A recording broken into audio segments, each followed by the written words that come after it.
아드폰테스 성서 주석 창세기 주석이 되겠습니다. 오늘은 창세기 16장의 말씀을 주석하겠습니다. 창세기 16장은 아브라함이 여종 하갈을 통해서 이스마엘을 낳고 대를 이으려고 한 것에 대해서 기록하고 있습니다. 아브라함은 86세 때에 이집트 여종 하갈로부터 이스마엘을 얻었습니다.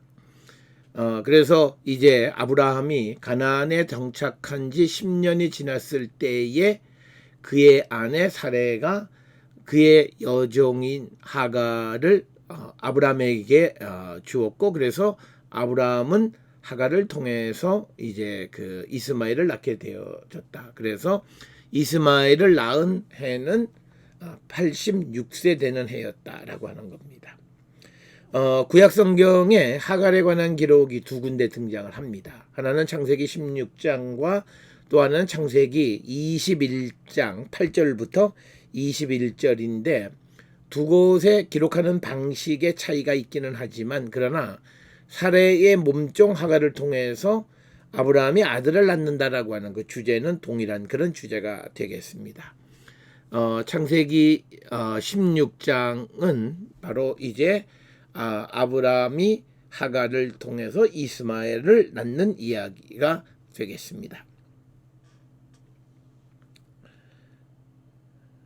16장 1절에 아브라함의 아내 사레는 출산하지 못하였고 그에게 한 여종이 있으니 애굽 사람이여 이름은 하갈이다, 이렇게 기록이 되어 있습니다. 이제 16장 1절부터 3절까지에서 아브라함이 어떻게 하갈에게서 아들을 낳게 되었는가라고 하는 그 배경을 자세하게 설명을 합니다. 오늘 주시는 말씀에서 아브라함의 아내 사레는 출산을 하지 못하였고 라고 하는 거죠. 그러니까 사라, 그런데 이 사라가 누구냐를 사라를 설명하는 게 에셰트 아브라함 로 얄다 이렇게 되는 거죠. 그러니까 사라 노 얄다, 그러니까 사레는 출산하지 못했다. 그런데 사레는 누구냐면 아브라함의 아내였다. 에셰트 아브라함. 그런데 그에게 여종이 있으니 애굽 사람이여 이름은 하갈이다. 하갈이라고 하는 이 말의 의미는 하가르, 즉 거주자라고 하는 그런 뜻이 되겠습니다.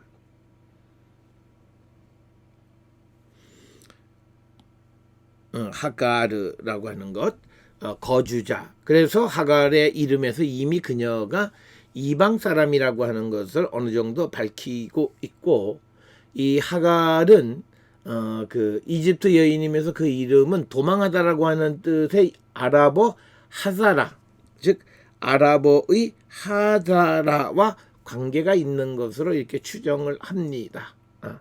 그래서 하갈이라고 하는 말 그 자체가 이방인이라고 하는 것을 내포하고 있는 그런 표현이다라고 하는 겁니다. 그래서 하갈은 이집트에서 와서 이스라엘에 거주하는, 즉 가나안에 거주하는 종이었다, 이렇게 밝히고 있습니다. 여기에서 보게 되면 아브라함은 자기의 후손을 잇기 위해서 인종에 관계없이 이 사레의 여종이었던 하갈을 통해서 아들을 낳으려고 하는 겁니다.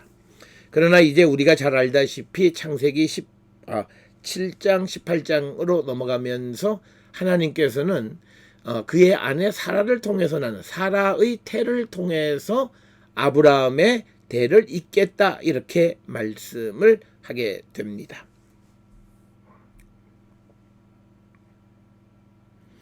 어, 2절에 사레가 아브라함에게 이르되 여호와께서 내게 출산을 허락하지 아니하셨으니 원하건대 내 여종에게 들어가라.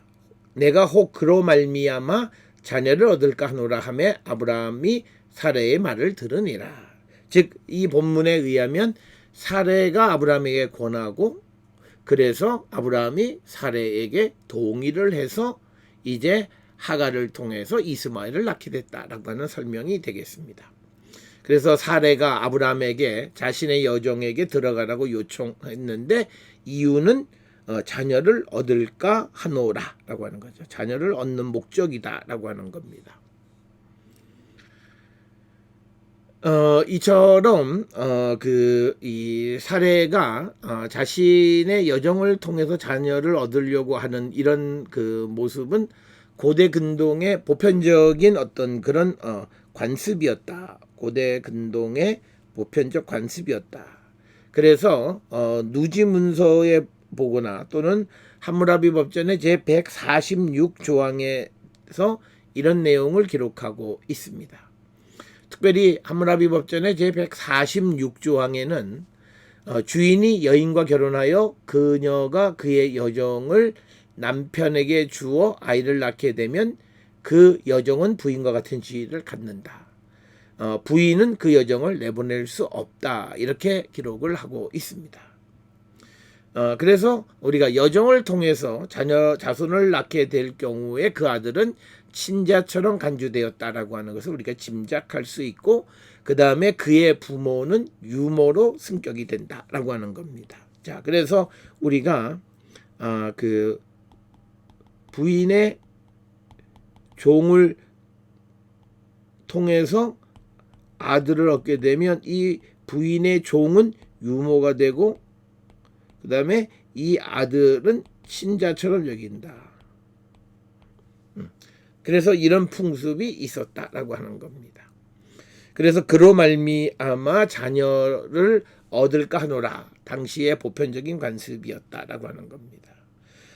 그래서 오늘 주시는 2절에 보게 되면 여호와께서 내 출산을 허락하지 아니하셨으니라고 하는 이 표현을 통해서 보면 사람의 생명을 주관하시는 분은 여호와이시다라고 하는 것을 우리에게 분명하게 보여주는 그런 표현이 되겠고 특별히 아브라함이 사레의 말을 들으니라라고 하는 왜 아브라함이 사레의 말을 들었는가라고 하는 것 이것은 아마 창세기 15장 4절에서 여호와께서 아브라함에게 내 몸에서 날짜가 내 상속자가 되리라는 그 약속을 믿었기 때문에 사레의 권유를 그대로 받아들인 겁니다. 그러나 창세기 18장에서 이 약속은 이 이방 여인을 통해서가 아니라 이제 사례를 통해서 성취된다라고 하는 거예요. 그래서 창세기 18장 10절에 의하면 아브라함에게 내 아내 사라에게 아들이 있으리라 이런 말씀을 주셔서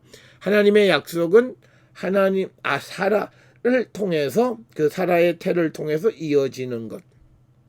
그렇지만 이 창세기 16장에서는 하나님께서 이제 아브라함에게 내 몸에서 날짜가 내 상속자가 된다라고 하는 그 약속을 믿고 그 아내가 누구든지 상관하지 않고 아이를 얻으려고 했지만 하나님은 그걸 허락하지 않았다라고 하는 거죠.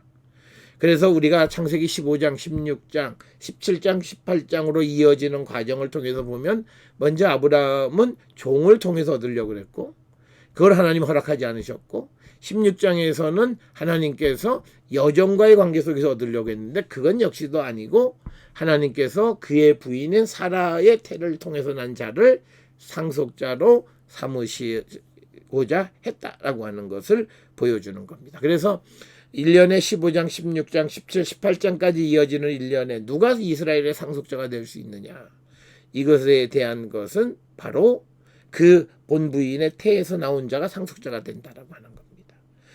특별히 이런 것이 중요했던 때는 이스라엘의 바빌론 포로로 잡혀간 다음에 그래서 그 이방 결혼이 많이 형성되어지고 그런 상황 속에서 누가 정말 상속자가 되느냐라고 하는 것에서 정말 본부인의 태를 통해서 난 자가 상속자가 되는 것이지 이방인이나 종을 통해서 상속자가 되지 않는다라고 하는 것을 보여주는 중요한 사건이다라고 하는 것이 되겠습니다.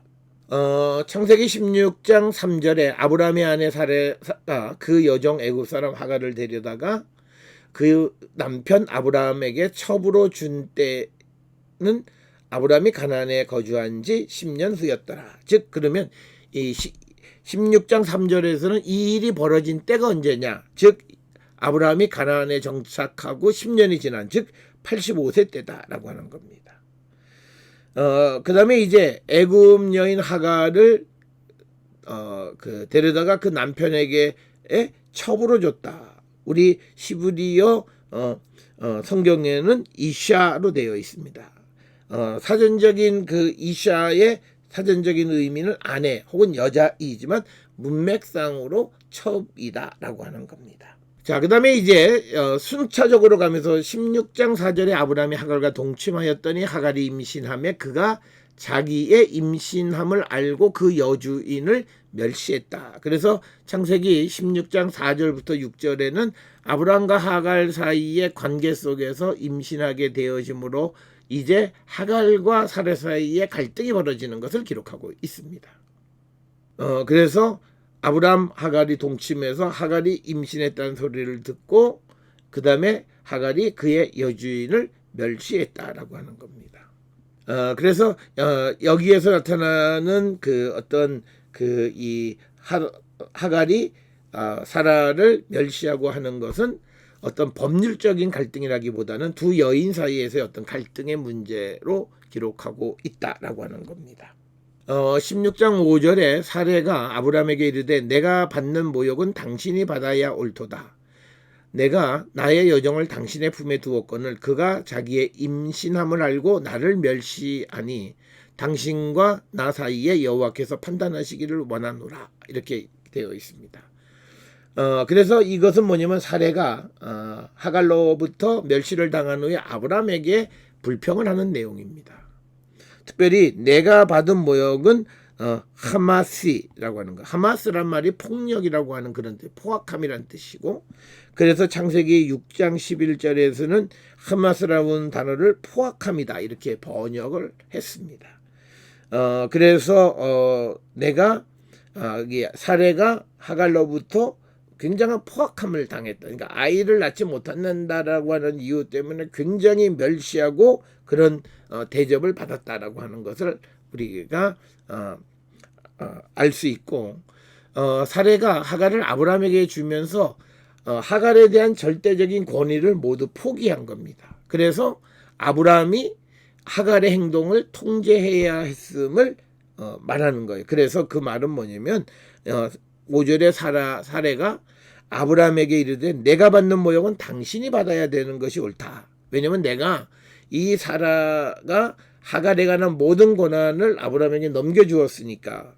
그런데 그 여인을 아브라함이 통제하지 않았다라고 하는 겁니다. 특별히 우리에게 한 가지 힌트를 주는 것은 우르남무 법전에 의하면 제26조항에 여종이 여주인의 권위를 모욕했을 때 처벌하도록 되어 있다라고 하는 겁니다. 그러니까 이런 현상을 통해서 보면 고대 근동 세계에서 이런 여정을 통해서 후손을 잇는 제도가 형성되어짐으로 인해서 여종이 여주인을 모욕하는 일들이 빈번하게 벌어졌다라고 하는 것을 유추할 수 있다라고 하는 겁니다. 자, 그러니까 이제 16장 6절에서 아브라함이 사레에게 이르되 당신의 여종은 당신 수중에 있으니 당신의 눈에 좋을 대로 그에게 행하라 하매 사레가 하갈을 학대하였더니 하갈이 사레 앞에서 도망하였다라고 하는 겁니다. 그러니까 16장 6절에서 아브라함의 사레의 불평에 대한 대답이에요. 뭐냐면 사레에게 말하기를 하갈에 대한 모든 권한은 당신에게 있다라고 하는 거예요. 그래서 당신이 좋을 대로 당신 보기에 좋을 대로 행하라라고 하는 그런 말을 하게 됩니다. 그랬더니 이제 사레가 하갈을 학대했고 그래서 하갈은 사레 앞에서 도망했다라고 하는 겁니다. 자, 그래서 여기서 하갈이 받는 학대는 당시 사회에서는 어떻게 보면 여주인으로부터 받는 거기 때문에 당연한 것으로 여겨졌습니다. 그래서 하갈은 생명의 위협을 무릅쓰고 광야로 도망했다라고 하는 겁니다. 자, 그래서 창세기 16장 7절에 여호와의 사자가 광야의 샘물 곁 곧 술길 샘 곁에서 그를 만났다라고 하는 거죠. 자, 그래서 이제 7절로부터 16절까지는 하갈이 사레의 학대로 인해서 광야로 피신하자 그곳에서 여호와의 사자를 만난 이야기를 기록하고 있습니다.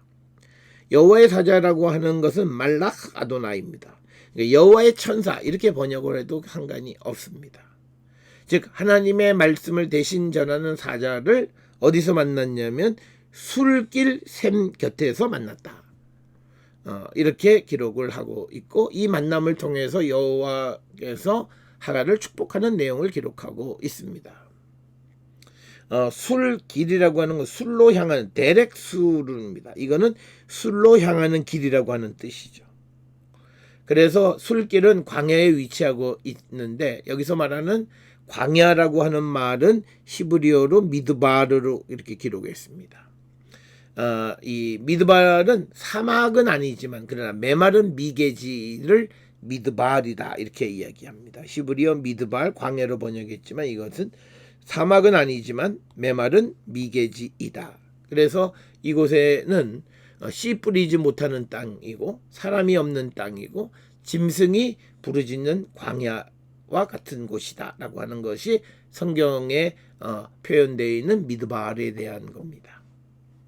따라서 16장 8절에 이르되 사레 여종 하갈아 내가 어디서 왔으며 어디로 가느냐 그가 이르되 나는 내 여주인 사레를 피하여 도망하나이다. 즉 여호와의 사자가 사레의 여종 하갈에게 말하는 거야. 내가 어디서 왔으며 어디로 가느냐. 그랬더니 이 하갈의 대답이 나는 내 여주인 사레를 피하여 도망하나이다. 그러니까 나는 지금 도망자입니다 라고 하는 것을 이야기하는 거고 그 다음에 여호와의 사자는 내가 어디서 왔으며 어디로 가느냐라고 하는 것. 이 말은 이제 여호와의 사자가 하갈이 누구인지 왜 이 일이 왜 벌어졌는지를 다 알면서 질문하는 그런 질문이 되겠습니다. 그래서 어디서 와서 어디로 가느냐 그랬더니 나는 여주인의 사례를 여주인을 피해서 도망 중이다 라고 대답을 하는 겁니다. 창세기 16장 9절에 여호와의 사자가 그에게 이르되 내 여주인에게로 돌아가라 그 수하에 복종하라. 그래서 9절 16장 9절에서 강조하는 것은 뭐냐면 복종하라 라고 하는 겁니다. 그러면 히트안니 타핫 야데하 그러니까 뭐냐면 그녀의 손 아래 굴복하라 라고 하는 거예요. 이거 복종하라 그 수하에 복종하라 그녀의 손 아래에 복종하라 라고 하는 거죠. 그러니까 9절에서 강조하는 것은 여호와의 사자가 하갈에게 사레에게로 돌아가서 그에게 복종하라고 말하는 겁니다. 그러면서 돌아가게 되는 원인 뭐냐면 여호와의 사자가 이제 그 하갈의 후손에 대한 축복의 말씀입니다. 자, 그래서 이 16장의 창세기 16장을 통해서 우리에게 보여주는 건 뭐냐면 복종할 때 축복이 임한다는 거죠. 이 패러다임을 우리에게 분명하게 보여주는 그런 말씀이 되겠습니다. 창세기 16장 10절에 여호와의 사자가 또 그에게 이르되 내가 너의 씨를 크게 번성하여 그 수가 많아 셀 수 없게 하리라. 즉 내 후손을 번성하게 해서 수가 많은데 그 많은 건 셀 수가 없으리라.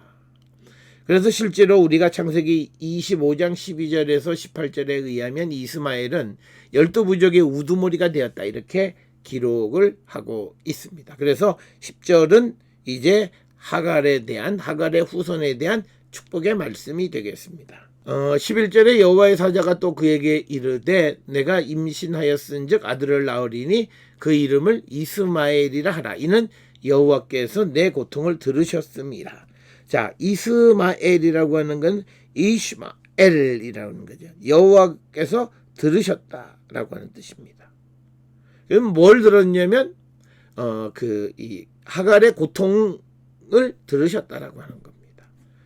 자, 그래서 11절에서는 이스마엘이라는 이름이 어떻게 생겨났는가? 여호와께서 너의 고통을 들으셨다라고 하는 그런 것에서 그 이스마엘이라는 이름이 주어졌다. 그래서 이 이스마엘이라는 이름은 상징적 이름이다라고 하는 거죠. 하나님께서 하갈의 기도를 들으셨다라고 하는 것을 나타내는 것이 이스마엘의 탄생이다. 창세기 16장 12절에 그가 사람들 중에 들나귀같이 되리니 그의 손이 모든 사람을 치겠고 모든 사람의 손이 그를 칠지며 그가 모든 형제와 대항해서 살리라 하니라. 그래서 이 16장 12절에서 이스마엘의 앞으로의 운명에 대해서 얘기합니다. 들나귀 같이 되겠다라고 하는 거죠. 사람들 중에 들나귀 같이 되리라 라고 하는 거죠. 이것은 이스마엘의 후손이 가나안 지역에서 아무런 제약도 받지 않고 유목민으로 살아갈 것이라고 하는 것을 강조하는 겁니다. 특별히 이스마엘의 탄생에 관한 이 천사 여호와의 사자가 알려주는 이런 이야기들은 신구약 성경에 많이 등장을 합니다. 특별히 누가복음 1장 28절에서 32절에서는 예수님의 탄생 이야기도 그와 마찬가지인데, 이렇게 신구약 성경에 기록되어 있는 탄생 기사의 내용은 대체로 일정한 어떤 양식을 가지고 있다라고 하는 거예요. 그 양식에서 우리가 볼 수 있는 건 이제 서로 만나면 인사를 하고, 그 다음에 아이를 갖는 임신, 그 다음에 아이의 탄생을 알려줌, 그리고 아이의 이름에 대한 특별한 배려와 그 아이의 장래에 대해서 설명하는 등 이런 패턴들을 가지고 있다라고 하는 겁니다. 그래서 앞에서 말씀을 드렸던 것처럼 누가복음 1장 28절에서 32절의 예수님의 탄생 이야기, 이것은 창세기 16장 8절에서 12절의 이스마엘 탄생 이야기와 비교하면 서로 공통점을 발견할 수 있다라고 하는 겁니다.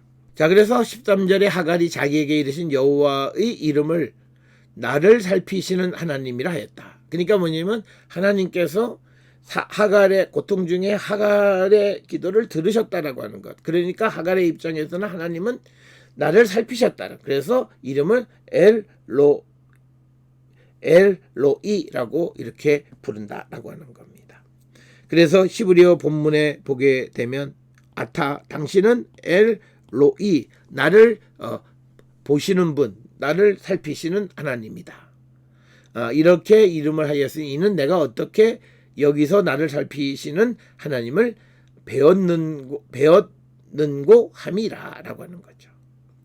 자, 그래서 하갈은 자기에게 은혜를 베푸신 하나님, 자기를 보호하시는 하나님, 그 이름을 엘로이라고 부르게 됐다. 나를 살피시는, 감찰하시는 하나님이다라고 그렇게 하나님의 이름을 불렀다라고 하는 거고요. 그 다음에 특별히 앞에서 우리가 보았던 이 본문의 이 7절에 나와 있는 술길 샘 곁에서 여호와의 사자를 만나는데 그 샘의 이름을 뭐라고 부르는 14절에 부엘라헬로이라고 하는 거죠.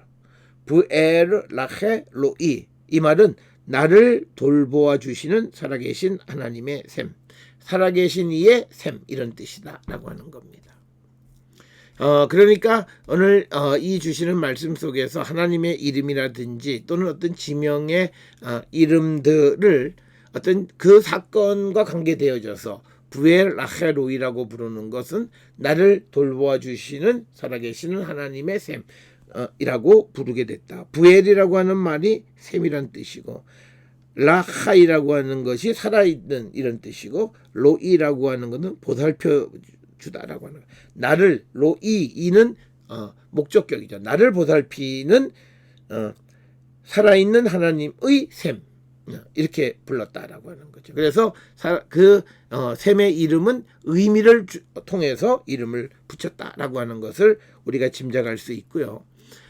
특별히 이 부엘라헬로이라고 하는 이 샘이 어디냐라고 하는 것에 대해서 코란은 이것은 오늘날 메카 근처의 튀르 언덕이다 이렇게 주장을 합니다.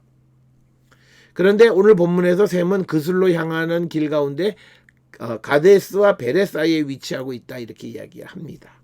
그런데 여기서 문제는 베렛은 이 창세기 16장 14절에만 등장하고 이것이 어디인지를 알 수 없기 때문에 정확하게 부엘라헬로이라고 하는 셈이 어디인지 알기는 매우 어렵다라고 하는 겁니다. 자, 이어서 15절에 하갈이 아브라함의 아들을 낳음에 아브라함이 하갈이 낳은 그 아들을 이름하여 이스마엘이라 하였다. 그래서 15, 16절에서는 하갈이 아들을 낳고 이름을 이스마엘이라고 불렀다라고 하는 거고, 그때 아브라함의 나이가 86세였다 이렇게 기록을 하고 있습니다. 즉 아브라함이 가나안에 들어온 지 11년 만에 그 하갈을 통해서 이스마엘을 보았다라고 하는 겁니다. 자, 16절에 하갈이 아브라함에게 이스마엘을 낳았을 때에 아브라함이 86세였다라고 하는 거죠. 자, 그러면 85세 때 하갈을 첩으로 주는 거죠. 그 다음에 86세 때 하갈이 이스마엘을 낳죠. 그러니까 85, 6세 때 일어난 일이다라고 하는 것입니다. 자, 그런데 오늘 우리가 본 창세기 16장에서 하갈이 이스마엘을 낳는 일은 갈라디아서 4장 21절부터 31절에서 우의적으로 해석합니다. 바울에 의해서 알레고리, 우의적에서 알레고리를 통해서 아브라함의 두 아들 가운데 하갈이 낳은 아들을 육체를 따라 난 종의 자녀다. 그리고 이것은 시내산 율법에 의한 아들이다. 이렇게 설명을 합니다. 반면에 앞에 이제 18장에서 등장하게 될 사라가 낳게 될 이삭, 그는 하나님에 의해, 즉 바울의 표현을 빌리자면 성령을 따라 난 자이고 새 언약 하늘에 있는 예루살렘으로부터 낳은 자다. 이렇게 이야기를 합니다. 그래서 바울은 예수 그리스도를 믿는 성도는 사라가 이삭을 낳은 것처럼 성령에 의해서 낳은 새 언약의 백성이 되어야 함을 말하고 있다라고 하는 겁니다. 오늘 우리가 읽은 창세기 16장에 있는 이 말씀은 이제 하나님의 약속을 받은 아브라함이 자기의 육신을 따라서 낳은 그 아들, 그 이스마엘이 낳은 것의 그 사건이 후대에 사도 바울에 의해서 우의적으로 해석되어지는데 이것은 육체를 따라 난 종의 자녀이고 시내산 율법에 의한 아들이다라고 하는 그런 설명이 붙여지게 되었다라고 하는 것을 우리가 기억하시면 되겠습니다.